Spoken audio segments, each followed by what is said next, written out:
Ndikabizeu hama dzangu mayena mara nguva pamberi makadizve ndinofara kava kechipiri kumirawo pano ndichipiwawo mukana wekushumira mukati meimba yaMwari. Zvino pandasvika ndanga ndichijeyajyeya maziso angu ndichifunga kuti ndichaona mufundisi ndikavashaya. Asi ndazofara pandaona baba ndikaziva kuti aona baba aona mai, saka ndinofara chose kumira pamberi penyu munhu waMwari. Ndinoziva kuti Mwari vane basa ravakatituma tose kuti tifambise mukati menyika ino. Ndinokukwanisaiwo nokumuchingamidzai mose sangano dzvende raMwari zvikuru ndichiremekedza muparidzi wanditangira akatitorera mashoko ose mwaitirwai zvakanaka. Tasvikowana chidimbu chidiki tadya keke ropera. Zvino ukangodya ukanzwa kapisi kadiki kachinaka unongofunga kuti keke rese ranga richingozipa kudai. Saka ndinodavira kuti maitirwa zvakanaka neshoko raMwari sekupakurwa kwaraitwa nemunhu waMwari. Ndinokutendai muranda washe nebasa ramabata mukatitangira. Chete shona yedu inozondinyaradza yoti atungamira hatori nzira naye anongofambawo osiya iripo kuti vamwe vagofambawo. Saka aiwa ndinotenda chose. Mufundisi pavakataura neni vairatidza sokuti nhasi rimwe remazuva muri kuita urongwa hwemitsanyo yenyu yekutanga kwegore, ndizvo? Neminamato yekutanga kwegore. Saka nyaya dzangu zhinji dzichanangawo zvakare nekutanga kwemwaka saizvozvi. Ngatikotamise usu hwedu tinamate.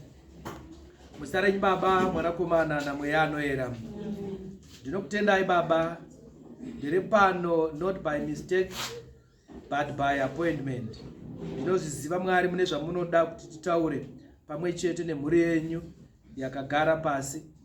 Ndinodawo Mweya Mutsvene kuti mutaurewo kunyange nekuupenyu hwangu. Mundibatsire patiri kuedza kuita shake off mweya wekujairira zvinhu. Mabasa masimba ose unotitadzisa Mwari kusimuka tichienda to the next level. Chifambaiwo nesu Mwari wokudenga in your message. Ipewo upenyu kuma areas eupenyu hwedu mazhinji akafa. Mutibatsire kuona imi tisaone vanhu. Muzita raBaba, Mwanakomana naMweya anoyera. Amen. Chinhu chekutanga chandakataura ndiri ndega pandakapiwa theme ndakati iyi theme iyi inoda vakasimba iyi yakati gozhei kune vane mbabvu diki sesu. Asi chandakangozoziva ndechekuti shoko riripo ndere iye wandinoziva. Saka kuziva iye is enough for me, nekuti zvose zvandisingazivi ndiye achaita. Saka tinodavira kuti kana mukaona pasina kufamba sematarisiro enyu, zivai kuti zvamawana zvamafuna kutarisira ndozviri kudiwa newedenga, nekuti ine handina chandiri kuzivapo. Ndangouya ndakabata iye ndiye wandinoziva. Ndinoziva kuti achataura kwatiri nenzira dzaanoda. Theme yedu iri kuti take away the obvious attitude and see the grace of God. Take away the obvious attitude and see the grace of God. Vakagadzira theme iyi vanoshinwa zvikuru nekuti vatitaurisa chirungu mukereke. Saka ndicharamba ndichitaura wandizi ndachitanga. Inyaya yatatangirwa kuna 2 Peter chapter 3 verse 18. Now tsamba yekuna Peter hainya chokwadi chakawanda chekunyazozikanwa kuti wakanyora ndiye Peter here chaizvo chaizvo kana kuti pane mumwewo munyori akanyora nekuziva kwaaita mafambiro aiita naPeter. Saka kuitira kuti shoko ringoendera mberi zvakangozonzi aiwa itsamba yaPeter. Asi pane fungidziro dzokuti pamwe ingadai yakanyorwa nemumwe munhu aiziva Peter nematauriro ake nemaitiro ake akanga ari mudzidzi waPeter. Kana kuti pane mumwewo wakabatsirana naPeter kunyora. Asi zvekuti yakanyorwa nani kana haina kunyorwa nani, handizvo zvine nyaya mukati mezuva ranhasi. Kuda mwaangabatirira ipapo, nokuti kazhinji panoparidzwa shoko pane zvidzivisi zvakawanda zvinopinda mukati meupenyu hwedu. Dzimwe nguva zvingatigonesa kana kutitadzisa kunzwa shoko raMwari. Zvekuti izvozvi kana paina dust paganda rangu kana kuti pabhutsu dzangu, uko munhu anogona kutadza kunzwa shoko raMwari nokuona bhutsu dzangu tichiconcentrate in what does not matter. Tina ticha vangu vamwe vaiwanzoti musajeya, don't major on the minor. Hanzi don't major on the minor. Mwari vatibatsire. Saka nyaya yekunyorwa kwetsamba yaPeter handiko kune nyaya nhasi uno. Chine nyaya ndechekuti yakatonyorwa ende ine message inofanira kupa upenyu kwatiri nhasi uno. Pairi kunotangira mune rechirungu randaverenga yanga ichiti hanzi grow in grace. Grow in grace semanyorerwa yaitwa apa. Saka chandatanga kufunga itori shoko rekuti zvanzi grow in grace. Ndokutanga ndokuona kuti pari kutaurwa nezvegrowth, pari kutaurwa kutanga the issue of change. When something grow, pane machanges anoonekwa achiita go against the status quo, zvagara zvichizikamwa zviri obvious kuti kana ndikapinda pano pachurch yeUMC ndiri kupinda ndichiona apa pasina mahwindo, paine mahwindo atakajaira anopinza mhepo paadira zvisina control yavanhu nokuti hapana chinovharwa nekuvhura. Ndo zvatajaira. Kana tapinda muno tikutongosikoona zvakadai. This is the obvious. Saka pari kunzi grow, pari kutaurwa nenyaya yegrowth, pari kutaurwa a force that goes against zviya zviri obvious. Nekuti where there is growth, you see transformation. Chiya changa chisina shizha, pachiri kukura uri kuona pari kutanga kubuda mashizha achionekera. The shape yechinhu chamajaira is going to change because there is growth. The general outlook yechinhu chamajaira kuona is going to change. Why? Nemhaka yekuti pane shanduko yavepo. Iye zviwandai kudarika ipapa. Dzimwe nguva tingakuonei makutowaka imwe chechi hombe pasaida. Saka neimwe nzira where there is growth, panogona kuva nechange yelocation. Where there is growth, you see change, even change yeposition yechinhu. Kumcha kwedu kwakatanga chikoro chinyowani, primary school. Saka chinotanga chakatangira mune imwe chechi, chikura kwanga kwagara kuine imba yaiitirwa crash Maraini, kwataitoendawo sinoita crash iko. Saka vachitanga kuita chikoro primary school vakatangira ipapo. But pakazoenda gore rakateera vana vawanda. Well, chikoro chakura. Vana kuramba vachiitirwa ipapo, but vakatoenda kukanzuru. Ndobva vanokumbira kuti tinoda kutanga chikoro, tinodawo nzvimbo. Ndobva vanzi endai munoona Ishe. Ndobva vanoratidzwa pavanoda kuitira naIshe pakakura. Vachibva vadzokera vakatapiwa patinoda kuitira. Ndobva vanyorerwa matsamba aifanirwa ndokutanga kuvaka chikoro kunzvimbo nyowani. Havana kutanga chikoro chinyowani mukamba kadiki kajairwa. Saka pari kutaurwa nenyaya yekuchinja, pari kutaurwa nenyaya yegrowth, pari kusanganisira zvinhu zvakawanda zvandataura izvi. Ngativerengei shoko raMwari. Zvanzi 2 Peter chapter 3 verse 17.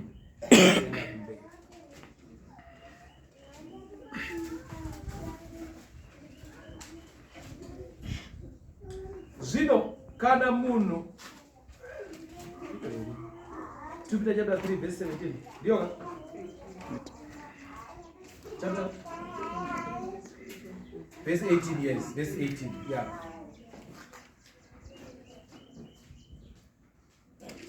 Oh, I see. All right. All right. asi zvino imi rambai muchikura munyasha noruzivo rwaMwari wedu nomuponesi Jesu Kristu. Iye ngaakudzwe kubvira zvino kusvikira rini narini. Asi zvino imi rambai muchikura munyasha noruzivo rwatenzi. Saka pano munyori is advocating for growth. Kureva kuti patiri kuti takatenda kuna Jesu Kristu akava matiri, iye ndiye the chief of change. Saka kana ari matiri, change must be seen always mukati meupenyu hwedu. Kuchange kwedu kwaive nemutauro waizotorwa nevanhu voujairira. Patinotaura mashoko ePisarema tichinopedza tinozoti mbiri ngaive kuna Baba nomukorori nomweya unoera, sezvo yakanga yakadaro pakutanga nazvino yakandodaro, igare yakadaro narini narini. Ndio mashoko atinotaura. Saka kazhinji vanhu vanozoashandisa pasipo vakureva the static nature of things, kuti zvinhu zvinofanira kuramba zvakangodaro. Izvo hatizvizivi muno muchechi, izvo handizvo zvatakajaira. Pambani panonzi handicho chaAnglican chatinoziva izvo. Naika kureva kuti vanenge vachiti zvazviri zvofanira kungoramba zviri. Kana tanga tiri pa stage 0, tofanira kuramba tiri pa stage 0, because this is what defines us. Asi tokanganwa kuti we worship a God, Mwari anova the chief of transformation, anoti paasvika haadi kuti parambe pakadaro. Our God wants to see a change. Akasvika pamudzimai akawanikwa, Mwari wedu anoda kuona akutanga kupira-pira. Akasvika pamurume anga agara asina kuwana, Mwari wedu vanoda kuona murume yeye akugona kupfeka, akupfekawo masutu zvandakuita izvi. Vanoda kuona murume yeye akuita matama, nekuti our God kana abata munhu anoda kuona shanduko pamunhu iyeye. Shanduko iyeye inoti inouya whether vakamupoteredza vari kuona vanoda kana havadi. Kana Mwari ada ipapo nekuti he is the chief of transformation, munoiona ichitoitika. Vasikandi vaya wonzwa votanga kutaura. Vamwe ndivo vanozoti kana kuri kwokuti kubudirira kwauya wonzwa konzi pakabatwa chikwambo. Vamwe vanoti kana munhu agarika wonzwa konzi kudada. Vaimbodaro vakukangamwa kuti vakanga vachisuka mapoto evanhu kwamutare uku, vaive house girl, vakusvikanga kuti vaimbovei. Nyamba mashoko chete ekungorwadziwa nekuti zvavaifungidza kuti hazviitiki pamunhu zvaita sei zvaitika. Saka tina Mwari anoti kana abata upenyu hwemunhu, because he goes against the spirit of obviousness. Ndi Mwari asingadi zvinhu zvakajairika, because our God is not predictable. He is very unpredictable. Munoziva? Ndiye Mwari iye anoti street kid yamajaira kuona iri parenga, ichipemha ichidya zvisakafanira, anoisimudza street kid iyoyo mugoiona yagara muoffice yakutopa kana kunyima vana venyu mabasa. That street kid ndo zvinoita Mwari wedu. Ndiye Mwari anoti mwana akakura achitambudzwa asingaonekwi, achiti kana 4 yacha ndiye anotanga kumutswa, vamwe vachisara vakarara. Ndiye mwana anoti akura zvake anochata vevaya vakanga vachimumutsa vachidzoka pamba nevana. Is the same God. Because our God is not obvious. We worship a God who is not obvious, who is very unpredictable. Zvinhu zvaMwari haugoni kurizina ukazvinzwisisa ukazvigamuchira. Which is why nepfungwa dzedu dzenyama sometimes we go against the will of God, nemurevo kuti hazvina kunzwisiswa nepfungwa dzedu. Enda kuchechi kwedu nhasi uno, machechi edu main line aya kune mamwe akapona zvavo, but mazhinji enda unotanga unoparidza vhangeri rekupa kuna Jehovha. You will face resistance. Kune vashoma vanozonongwa naMwari, vanoti vanzwa shoko vanotanga kupa. But kana riri shoko rekupa kwatiri mumasangano edu mainline churches zvakajaidzwa navarungu kupiwa vasina kushanda, it doesn't make sense. Because vatanga chigero chavo chekudya zvavanhu. Iye zvipano ndichinopedza ndio nyaya ndikupinda nezvavo, but inoda vakapona kuti tinofamba kuenda. So our God is not obvious. Our God haana kujairika. Saka panzi grow, but pazviri kunzi kurai, pamberi pacho panotaurwa nyaya yenyasha. munyasha noruzivo rwatenzi. Pari kunzi kurai munyasha, in the grace and knowledge of God. Saka pari kunzi in the grace, zviri kureva kuti iwe semunhu uri kufanira kukura uri munyasha, kureva kuti pane kakupinda munyasha dzacho kanofanira kutanga. Haungotangi kurarama munyasha usina kutanga waita sei wapinda. Saka pakupinda apa pane nyaya iripo ndeye hama dzangu, kuti upinde unofanira kutanga wava relationship. Automatically patorwa nyaya relationship. Kuti ukure munyasha unofanira kuve munyasha dzacho. Kuti upinde munyasha, nyasha idzi ndedzani? Ndedza Jehovah. Saka kuti upinde munyasha dza Jehovah, you need a relationship with the Father. Amen. Ndo kasekret kanoonekwa nemwana muparadzi anoti abatwa nepride, wati baba ndipei pfuma yangu, oenda oipambadza nepfambi achidya kusvika nhamu yamurowa. Arohwa nenhamo, shoko raMwari rinoti anozosvika paanogara pasi oti ndakaita roho, ndakaita kumba kwababa wangu kune rugare, zvekudya vanhu vanodya zvavanoda, vanosarudza. Kumba kwababa wangu kumandodya chipi? Ndakaita mistake yekugura ukama hwangu nababa. Saka chii chandichaita kuti ndidzokere mukugara zvakanaka ndichidya zvandinoda? I must mend my relationship nababa wangu. Ndofanira kudzokera kuna baba. I must mend my relationship na baba. Saka chaanoita anobva atozogadzira nemashoko acho aachanotaura kuna baba, kuti ndichanoti kudini, akakwana here mashoko ayo, akaneimwe nzira akazvidurura. Iye mukufunga mashoko aaitaura haana kuziva kuti ari kutonamata, haana kuziva kuti action yaari kutoita kuti akakutogadzira ukama hwake nababa vari kudenga asati aida kutogadzira nababa vari panyama. Because the moment yauri kuti ndoda kuenda kuna baba vangu, ndonovaudza kuti baba ndakatadza kudenga nekwamuri, andichambokodzera kuti ndidzi mwana wenyu. Chindigashirai henyu. Who are you talking to and who is listening to you? Pauri wega uchitaura kudaro, who is listening to you? Who are you talking to? The devil is hearing, but most of all God is hearing you. Saka kana watongodaro, God then provides the way. Kuti nozviita sei? God prepares the way. Achingodaro bedzi, Mwari vakabva vatoenda nobva vatosarutekenyedza mwoyo wababa asati atombosvika. Nekuti chinoita Mwari wedu, the moment you make a decision, the moment you take a decision, Mwari vanobva vafamba newe. Akaita sei Moses pano? Ari kufamba achipudza mabasa.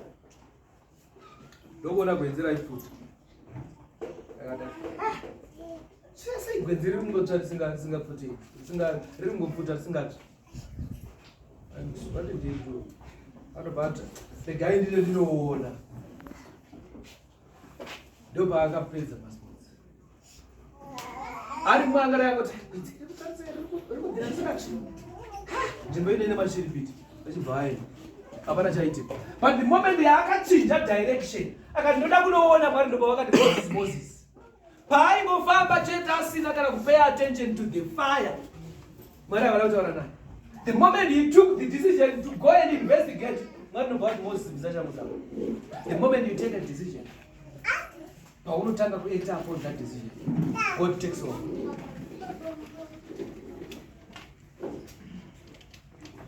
Saka pano dzokera kuna baba, baba anotoona achiri kure nemakaine kuti Mwari vatungamira kare. Chinhu china Mwari mukati achinetse hama dzangu. Changing everything, moving away from the obvious is not easy. Even kana manga majaira kuti kuchechi munouya mongobvisa chete $1 repazvipo, changing that kuzotutsira pamusoro uchibvisa $10 kuti pandakawana ndinotora $10 ndoendesa kuimba yaMwari. Changing from kungobvisa chete $1 uchiendesa kuchechi nekunotora chikamu che-Thanksgiving is not very easy. What's kuti pamwedzi waimbobhajeta $100. When you are taking $10 away, wakutangira ku 90. So it's not easy. But it requires a decision. Yaunotoita a deliberate decision. It's not easy. Unozikama uti kana ukatadzirwa, you don't say sorry. You don't say sorry. That's the obvious. Marado kuziva. Kana akangotangwa chini mukangomutanga munobvapo makatsuka magarwa nezvibhakera. That's the obvious. Tokuziva Jairus. So it's not easy now to move away from that environment yaunozikama now. Muzwe kutanga kuti wakanganisira medhem kana wakanganisira mwana wako kuti son, hey, you were right, I was very wrong. I'm sorry my son, please forgive me. It's very, unonzwa kunge wapfekenurwa, unonzwa kunge usisiri baba, kunge wadini. But try it the second time. Chakwenda zvijairika. And then it becomes your character. Kuti I am able to say sorry when I'm wrong. But it's not easy. Vadenu, baba wangu vadenu, vanosizikama kuti kana vakangodenu vachienda zvibhakira zvinobuda. But unouya nhasi waudza musoro nekona. Bobva wangu kutanga zvavo kusekerera. It's not easy to do that. Kwavari vanonzwa kuti panda jairo, but vanhu vachazoti kudini? Vanondiziva ndichirowa, vanhu vachati kudini? But hai, ndombodza nini? Unenge uchitori nehondo, mauri wega, unenge uchinzwa kuda kusimuka uchisimudza munhu. It's not easy to walk away from the audience.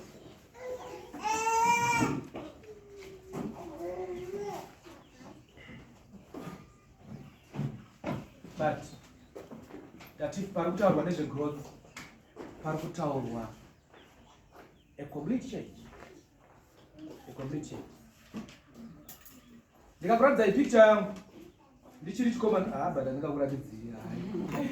But zvandaiva ndichiri chikomana and what I am now is totally different.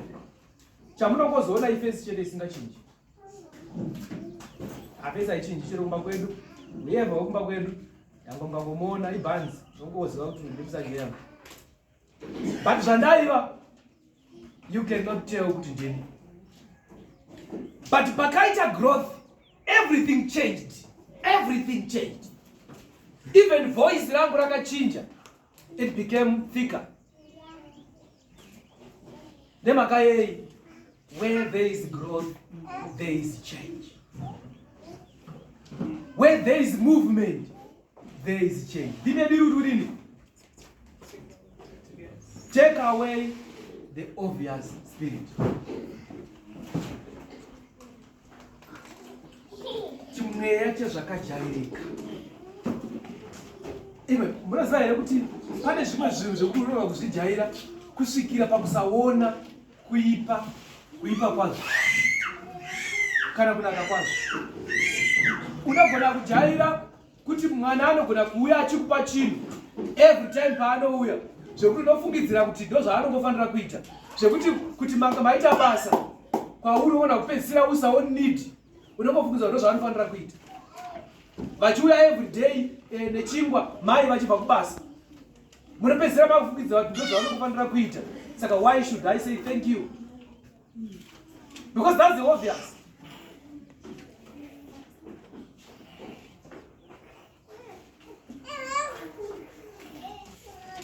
Varipo vamwe mai vandakambosangana navo counseling. Vauya vakatsvuka varohwa chose. Zvabvunza ko zvaita seiko mai? Ndakanzotaurawo dambudziko rangu. Ndarohwa ndanzi. Nokurukura navo. Saka takazosvika pekuti taona tsananguro dzavaipa dzairatidza kuti munhu anogona kupedzisira dzinguva waurayira. Tikati so muchazotora danho ripi? Mungasarudza here kunoripota? Mungasarudza here kunotaura nevanhu vekumusha? Mungasarudza kuita sei? saka kana ndangobvunza kuti ndinongowana kungozvibudisa mumwoyo, but kana vakasungwa vana vanozodyei? Kana ndikanoudza vekuhama, vamwe vacho vanozoti taikudza kuti wamhanyirira zvekuroorwa. Ndosaka mama afunga kudini? Don't tazvijaira izvi. But vaive nemavanga pese paioneka mumaoko kumeso, vaive nemavanga. What more panga pasingaoneki?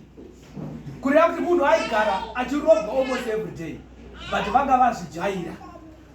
Saka when something becomes obvious, kana kamweya kezviri obvious kakakubata, dzimwe nguva unogona kutadza kudefina zvinhu zviri dangerous kwauri zvaunofanira kuita move away from nezvisiri. A boyfriend may become very abusive kwauri, but unenge uchizvinyaradza uchiti ndatombomuwana, vamwe havana. Saka unojaira zvisingajairike. But shoko raMwari riri kukurudzira is advocating for a movement. Pari kunzi take away, pari kunzi separate, pari kunzi put a demarcation line. Ngazvioneke kuti iwe hausina ukama nezviya zvawanga uchirarama mazviri, nezviya zvawanga wajaira. Divorce, separate. Some decisions are worth making. There are some things that you need to move away from. Deliberately, kutongo zviseparata kubva pazvinhu. There are some friends vari worth kuti uzviseparate, divorce yourself from them. Cut the umbilical cord that connect you. Ikako kari kukubatanidza ikako. Sometimes it's necessary. Zvinorwadza kugura, pari kunzi take away, uchasara paine gap, pari kunzi take away. If something is removed, panosara paine gap, but our God is faithful. He will replace chisiri worth ichocho. Vana chikora vari muno? Ndikuona vashoma. Ndava vazhinji mati vaende kunongedza mataka avo. Pandikuti pamuri kudzokera kuzvikoro kwenyu, pane mamwe connections amakaita navamwe vanhu. Connections that do not add value. Connections anoinfluenza kuti uite remain static, pasave nechange paupenyu hwako. Connections that might lead kuti udhidirorete mukati meupenyu hwako. Cut those ties. It's worth it. Unogona kutanga zvinhu zvitsva zvausina kujaira muupenyu hwako nekuda kweshamwari. Upenyu hwako ugotofa ipo pano. Saka as you go back to school, take a decision. Shoko raMwari rati pane kamweya karipo muvanhu. Ukaona chechi yotaura, inotozviziva uye akatozviona kuti mweya iwoyo uripo wezvinhu zviri obvious. Zvakajairika zvekuti unogona kupedzera wamuona sezviri normal. At times you need to open your eyes. Zvinokuti zvaobvious ogotadza kuzviona. Now zvakuda kuti tichizarura maziso edu emweya. Ndichakumbirawo kuti tiverengerwe 1 John chapter 2 verse 9. Tiverengere Revelation chapter 3 verse 14 to 22. Revelation chapter 3 verse 14 to 22. Nyorera mutumwa wesangano riri muLaodikia uchiti, iri ndiro shoko rakabva kuna Ameni, chapupu chakatendeka chechokwadi, chiri mavambo ezvinhu zvose zvakasikwa naMwari. Ndinoziva mabasa ako kuti hauna rutivi rwakarerekera, kwete. Ndaidisa kwazvo kuti urerekere kurutivi rumwe chete. Zvino nokuda kwokuti hauna rutivi rwawakarerekera, ini ndichakurutsa mukanwa mangu. Nokuti iwe unozviti ndiri mupfumi, ndakapfuma kwazvo, handina chandinotsvaiwa, kwete. Asi hauzivi kuti unonzwisa urombo sei. Uri murombo, uri bofu, uye hauna kupfeka. Ndinokupa zano rokuti utenge ndarama kwandiri, yakanatswa mumoto, kuti ugova mupfumi. Tengawo hanzu chena udzipfeke, urege kunyara pamusana pokusasimira kwawakaita. Tengawo muti wemaziso uzore kumeso kwako kuti uone vose vandinenge ndichida kuti uone vose vandinenge ndichida ndinovatsiura ndichivaranga. Saka shingairira kupinduka mubve muzvitadzo zvenyu. Ona ndimire pamusuo ndichigogodza. Kana munhu akanzwa izwi rangu akazarura musuo, ndichapinda maari ndigodya naye, iyewo ogodya neni. Kuna vaya vanokunda ndichavapa mvumo yokugara neni pachigaro changu choushe, nokuti ini ndakakunda. Asi zvino ndava kugara parutivi naBaba muushe hwavo. Ane nzeve dzokunzwa ngaateerere zvinotaurwa naMweya kumasangano. Tinotenda chose. Saka takataura nyaya yekuti munyori is advocating for a complete overhaul, kushandurwa pazvose kwezvinhu zvatakajaira zvingori obvious. Saka pano munyori paari kutaura kuti ndinoziva mabasa ako. Pane zviri obvious zviri kunozikamwa pamunhu ari kutaurwa naye. Mazvinzwa zvichitsanangurwa. Zvanzi kudii? Ndinoziva mabasa ako. Chokutanga una kuti wakarerekera. Asi shuviro yangu ndeyekuti uve uine kumwe chete kwawakarerekera. Asi pazotaurwa nyaya yekuti hanzi haupisi hautonhori. Naika but kumberi konzi kana zvakada kuda kwaizvozvo ndichakurutsa mumwoyo mangu. Unofungidzwa kuti wakapfuma. Vanhu vanopfuma uri muromo. Hanzi unosemesa. Mazomasa vakaitaurwa panapa mashoko akadzama. Pari kutaurwa zviri obvious. Asi pazonzi nekuti Mwari chavanoda ndechekuti munhu ngaazive kusafanira kwake. We are all not worthy. Ngatizive kusafanira kwedu. Ndaitara mangwana nehama kukasangana kwedu. Ndikati vazhinji takapinda muma10 days tikadzanya tikanamata. Padzimwe nguva mitsanyo yedu nekunamata kwedu was for nothing. Nemhaka yei? Nokuti tainamata tichikumbira kuna Mwari, but upenyu hwedu hwakasviba, upenyu hwedu haugamuchirike mumazuva aMwari. Saka chinoda kutanga kutsvaga kucheneswa pamberi paMwari. Saka Mwari vataura zvakaipa zviri pamunhu wavanga vataura naye, vari pavazopa way forward. Voti ndinokupa zano rokuti utenge ndarama kwandiri yakanatswa. Kana vachinditenga ndarama kwandiri, vari kungotaura kuti tsvaga shoko raMwari, nokuti what is gold mukati meshoko raMwari is the word of God. Tsvaga ndarama yakatsetseka kuti ugova mupfumi. Zvanzi tengawo hanzu chena udzipfeke. Pavari kutaura nenyaya yehanzu chena, vari kungotaura nyaya yekutsvaga upenyu huri blameless, upenyu husina kusvibiswa nechivi. Pari kudzitenga hanzu chena uipfeke. Hanzu chena hauna kana pakaipa paunoona. Ndo zvinofanira kuita upenyu hwemukristu. Saka zviri obvious zvinozikama paupenyu hwedu. Tatisu one needs to take a decision to shake off zvese zvisina kufanira zvisingadiwi naMwari. Chechipiri chotozoita kwakutsvaga kuziva shoko raMwari. Kuziva shoko raMwari tinokuwana sei? Through kuverenga shoko raMwari, through kuteerera shoko raMwari. Zvikurusa kuverenga shoko raMwari. Zvino ndiwo mweya iwoyo unogona chose masangano edu. Mweya wokusaverenga shoko raMwari. Chechikwedu ndakapedzera ndawe kwavanhu mumazita.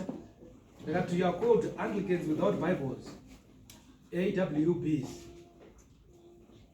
Kune vile vamwe vana vanetsika yekufamba vasina Bible. Kozi vanhu vazhinji mazuva ano vane maBible mufoni. Ndiri mufoni ronetsa kushandisa. Kozi paudorivhura kamuka message kuWhatsApp kwati ndazviyafana. Saka growth in us is ensured neshoko raMwari rinova ndiro rinostimulata kamweya kegrowth material. But dambudziko rine vanhu nderekuti kazhinji kacho tinoda kumirira kunzwa shoko parinoparidzwa nevaparidzi nanamusanje vakamira mberi kwenyu kudaiso vachiparidza. That will not add more value kwatiri. Nemhaka yekuti shoko rinobuda mumukano memunhu, munhu zvakare atoriwo prone mukuinfluenzwa naSatani. Amusati mambodzwa here munhu anogona kumira pamberi pano. Jesu akarova vanhu mutemberi. Hamuna mbozvinzwa? Munojairira. Jesu akarova vanhu mutemberi. Mugona kurova munomese nemusikazwa muri kuita. Ndakazokowandisa izvo. Vanhu kana kutarisa mumavhangeri acho yese kuti unyatsona pakanzi Jesu akasimudza chabhuku akarova vanhu vapo. Paulo ariponza akatora chikawa akadzinga mhuka dzakadziri mutemberi.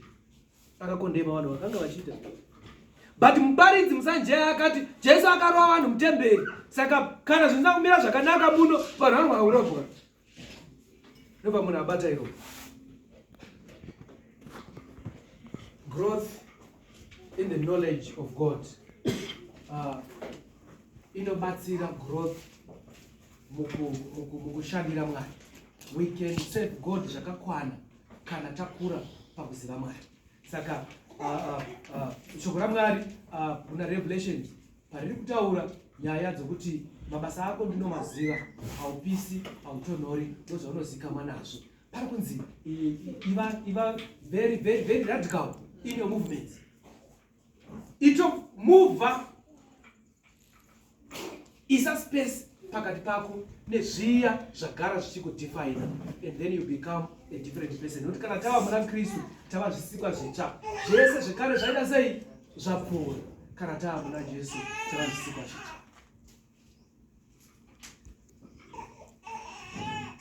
So hatigoni zvakare kukura mukushandira Mwari kana tisina kugadzirisa ukama hwedu naBaba. Patinogadzira ukama hwedu naBaba, it's not a matter yekuti Mwari dzikai mugare pacheya. Ndinodawo kutsvaka ukama nemi.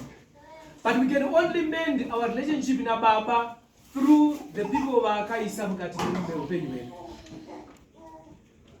Ndiri kugarisana here zvakanaka nevamwe vanhu vakasikwa nemufananidzo wavo. That's how I meant relationship yangu naMwari. Mukuita zvakanaka, vanhu vakanditarisa ivo vapenyu avo vogotaurawo zvakanaka nekuda kwangu.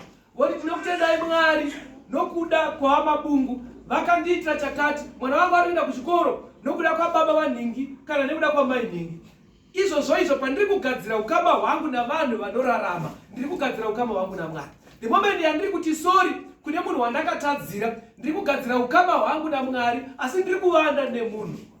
Pandiri kuratidza rudo kune munhu akasikwa nemufananidzo waMwari, ndiri kuedza kuti Mwari ndinokudai, ndokuratidza rudo rwangu seiko, ndoda kukuitirai chinhu ichi, ndoda kukupai chinhu ichi, asi handichiri kuna Mwari direct. Vose havagoni kuuya pano tinofa tese, tinoona chete vakasikwa nemufananidzo wavo. Saka we can only mend our relationship naMwari through the people vakaisa muupenyu hwedu. Dai Mwari vatibatsira.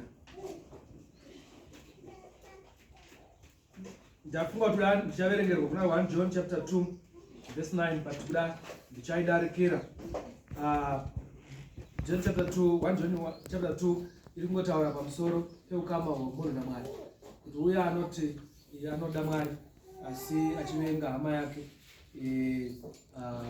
achiri murima, is still in darkness. Saka the moment yekuti tinoukama naMwari zvinofanira kuoneka pahama dzirimo mukati meupenyu hwedu. Nyaya ndinoda kupedzisira nayo hama dzangu, ndokuti tataura nyaya yeukama naMwari. Ndoda kupedzisira nenyaya yekushandura your attitude to prayer. Vamwe tajaira kuti kana tauya mukati meimba yaMwari, zvatinotungamirirwa nazvo kuti tinonamata so tonzi ngatinamatei ngatidai, ndo zvatajaira.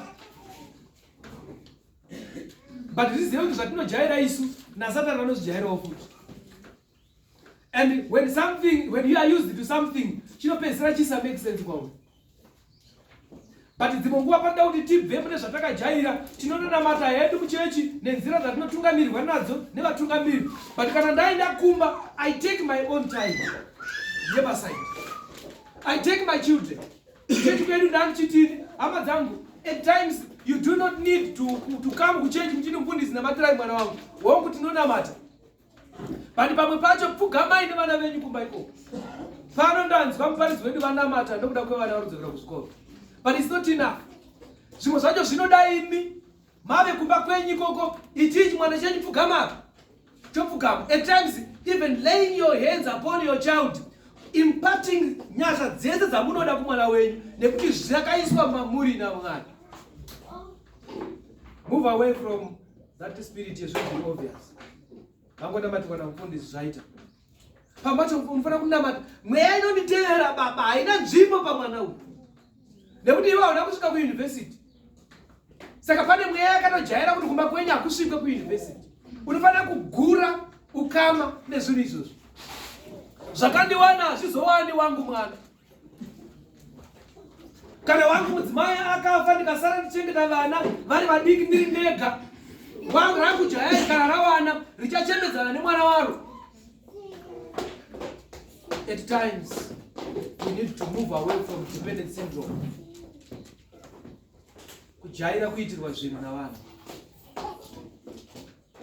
That's why you see kuti vanhu vazhinji mukati memasangano edu tapedza sezibudaiso vanoenda kumainsta lesson.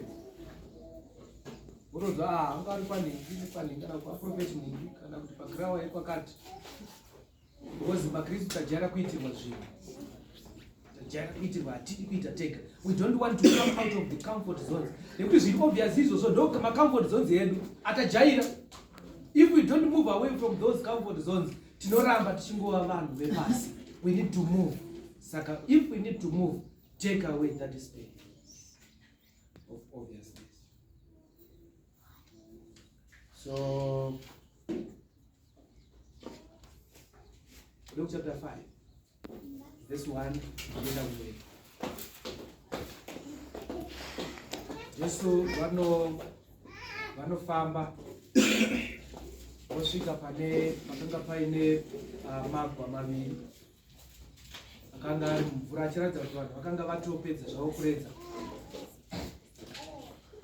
Vanhu vanosvikopinda muigwa imomo votanga kuparidza ari muigwa. Saka shoko raMwari rinoti vakasvika paine magwa maviri, rimwe racho rakanga riri raPita. Vanobva vasvika vosvikopinda muigwa raPita votanga kuparidza. Naye akanga asikati zvake Pita angada yakati hamdara ndosiyarai neigwa rangu mandishore madii kupinda mune rimwe. Pane imwe nzira Peter allowed Jesus kuti apinde muigwa rake agoparidza arimo. Jesu ndokuparidza arimo apedza zvinhu zvakazoitika akabva ati kuna Peter, chitora igwa randazoshandisa uende pakadzika apo unobata hove. Tinoiziva paakaenda ipapo hove dzakanobatwa naita hanzi neti rikanga roda kuita sei kudambuka. What was the secret? Nyaya yakagonekwa naPita ndeyekurega Jesu achishandisa zviri zvake mukuparidzwa kweivhangeri. Kana vhangeri rinoparidzwa kuti muparidzi aite zvakanaka anofanira kunge ari muigwa. Ndava vanhu vakamuwandira vanomushayisa space. Saka ngaaende muigwa achiparidzira vanhu. But iye haana igwa rake. Ari kutodawo renyu igwa renyu vana Peter. Let your boats be used for evangelism. Ari kuevangelize the world. Jesu apedza kuevangelize. Woti pandanga ndakatsika ndichishandisa, we will never remain the same. Pandanga ndichishandisa panga pane history yokuenda. Woti ine tsika yokuti rikaendwa naro muigungwa. Vanga vachiredza vanogona kupedza usiku vasingabati. But because this boat has been dedicated to the work of the Lord, there must be change.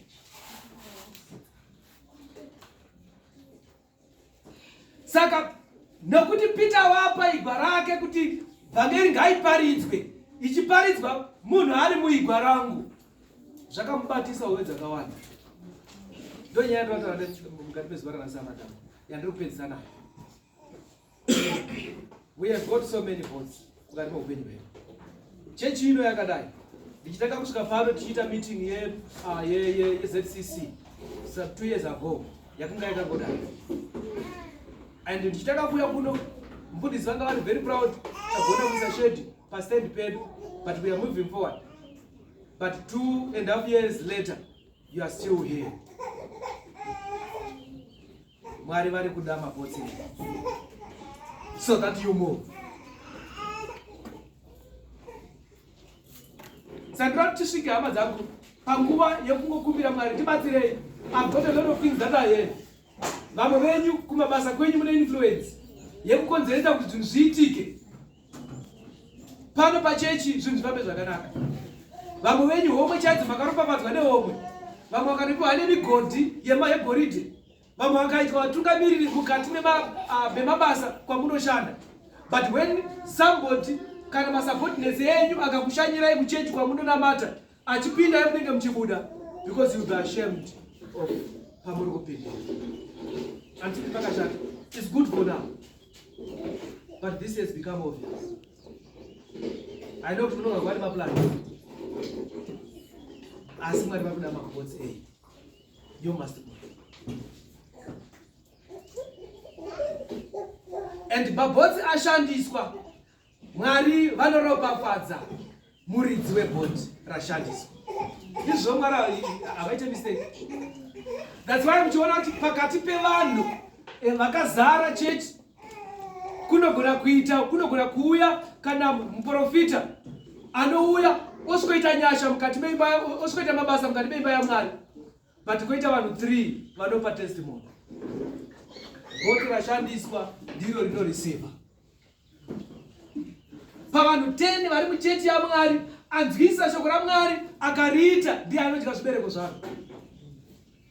Bhoti rashandiswa ndiro rinoreceiva blessing. Saka iyo chechi inoyi ichivanga kusvika pari zvimweni, vari kuvanga vari instrumental, vachibvisa mari, vachiisa nguva dzavo, vachiisa zvese. Kune vamwe vakanga varipo kungoti vataure bedzi zvinodzikisira vamwe. Kune vamwe vakanga varipo vakamirira kuti kana chechi yapera ndigoendawo kuchechi, nhasi vari muno. Asi bhoti rashanda ndiro rinoblesa. Takafamba gore rese 2024. Vazhinji takapinda masituations akasiyana siyana.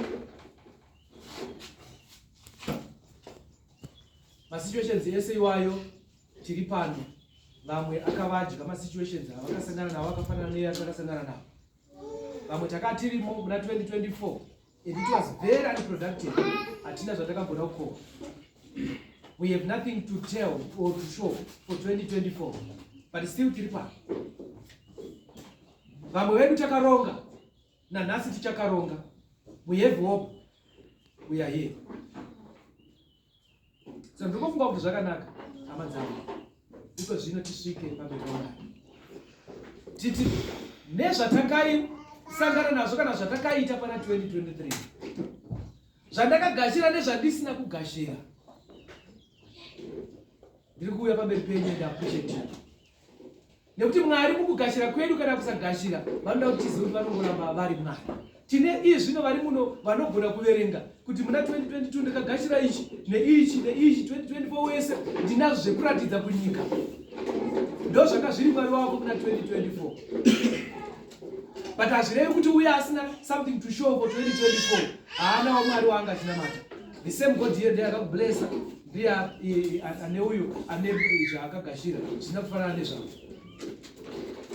But ndiri kufungidzira kuti ndinoda kuti tiite an offering of allegiance yekuti Baba, kugashira kwangu zvakanaka muna 2024 kana kusazvigashira, I know you are God.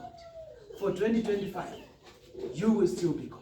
Mucharamba muri Mwari, vachafamba neni from one level to another. Ngatizire chiri chama dzangu, kupa Mwari zvipo akuzi kutenga Mwari kana kubraiba Mwari. Hakuna chipa chinokwanira Mwari. But chatinogona kuita chete kungoti Mwari ndinoziva kuti whatever I have zvinobva kwamuri, and ndinokupai zvamakativa inipacheni. In offering of allegiance, Baba, I declare kuva pasi petsoka dzenyu, kunaka kwazvo gore rapera kana kusanaka kwazvo hamuchinje, munoramba muri Mwari.